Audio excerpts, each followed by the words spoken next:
What's going on, guys? I've got a 2013 Chrysler 200 here, and I'm going to use this car to point out to you the location of some important fuses for the operation of your power windows and your power door locks.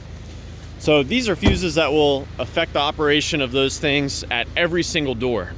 So it's not something for you to check if you're only having an issue at one particular window or one particular door.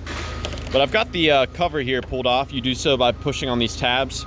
Now there's a 30 amp fuse right here, a J-case fuse, and this is actually what provides power to every door. So more specifically, it gives power to the modules at each door, which are responsible for sending power to the window motor and the door lock actuator. Now if you find that that's blown, you can swap it with your ABS fuse, you know, if you don't mind having an ABS that doesn't work. So consider that to be a temporary thing. There's another 10 amp fuse right here. This provides power to your wireless module. So that's something for you to check if your keyless entry is not working. So those are the only two fuses involved in those systems.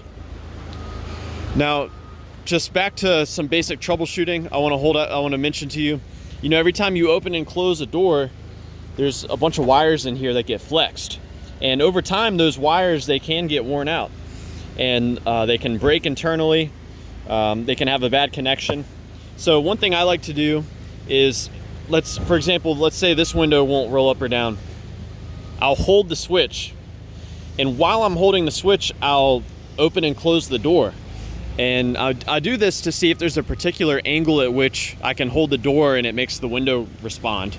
You know, if that's the case, you know that you've got a wiring issue in there. So a couple basic things you can do. I also like to, if that doesn't work, I like to just go ahead and remove the door panel and check to see if the motor is getting power.